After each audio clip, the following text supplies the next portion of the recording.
मनोज एक छोटे से कस्बे का रहने वाला सीधा साधा लड़का था जो अपने सपनों को पूरा करने के लिए मेहनत कर रहा था। गांव के स्कूल से स्कॉलरशिप प्राप्त करके वह शहर के बड़े कॉलेज में पढ़ाई कर रहा था। उसका सपना था कि वह शहर का सबसे बड़ा बिजनेसमैन बने और अपने माता पिता का नाम रोशन करे। एक दिन मनोज बस स्टॉप पर बस का इंतजार कर रहा था।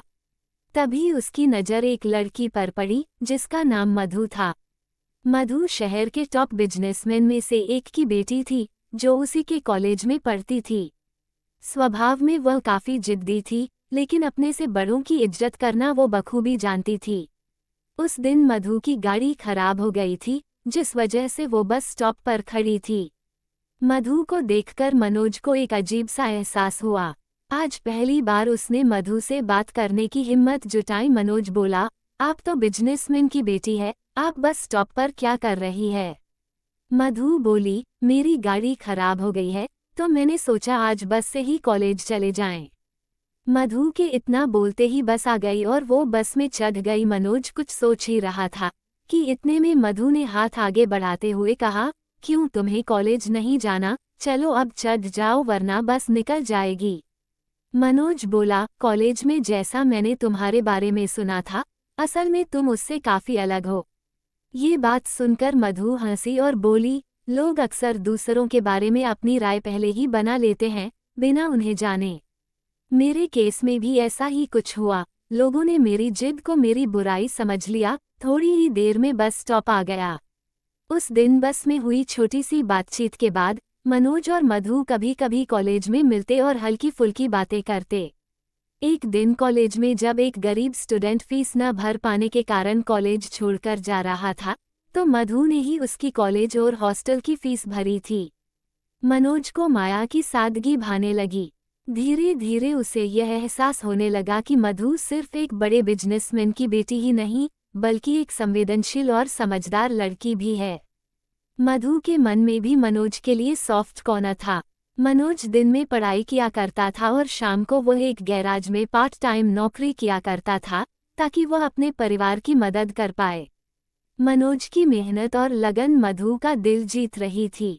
एक दिन मनोज ने मधु को अपने दिल की बात बताई। मनोज बोला, मधु मैं तुमसे प्रेम करता हूँ। बहुत दिनों से मैं तुमसे ये कहना चाह रहा था, अगर तुम मुझसे प्रेम नहीं करती हो तो तुम मुझे मना कर सकती हो, मैं तुम्हारे फैसले की इज्जत करूँगा।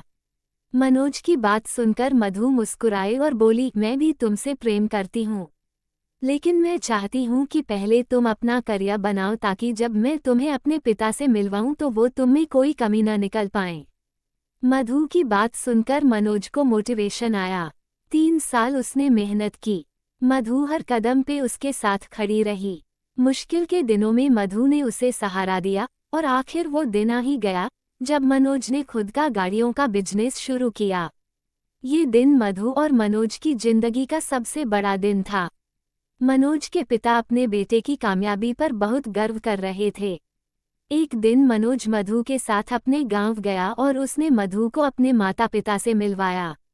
मनोज के माता पिता मधु की सादगी और विनम्रता देखकर बहुत खुश हुए और उसे अपनी बहू बनाने के लिए राजी हो गए। मौका देखकर मधु ने भी मनोज को अपने पिता से मिलवाया। मनोज छोटा बिजनेसमैन था, लेकिन मधु ने अपने पिता को उसे स्वीकार करने के लिए मना लिया। मनोज की मेहनत और अच्छे स्वभाव ने मधु के पिता की सभी उलझनों को शांत कर दिया था। अब वो भी उनकी शादी के लिए राजी हो गए। ये पल मनोज और मधु की जिंदगी का एक ऐसा पल था जिसमें उन्हें ऐसा लग रहा था कि मानो उनके सारे सपने सच हो गए हों। मधु और मनोज के परिवार ने धूमधाम से उनकी शादी की। शादी के बाद दोनों खुशहाली के साथ अपना वैवाहिक जीवन जीने लगे। देखते ही देखते मनोज भी एक बड़ा बिजनेसमैन बन गया।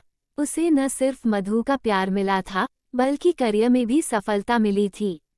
दोस्तों, ये थी आज की कहानी। पसंद आई हो तो प्लीज़ लाइक और सब्सक्राइब करें। धन्यवाद। जय हिंद, जय भारत।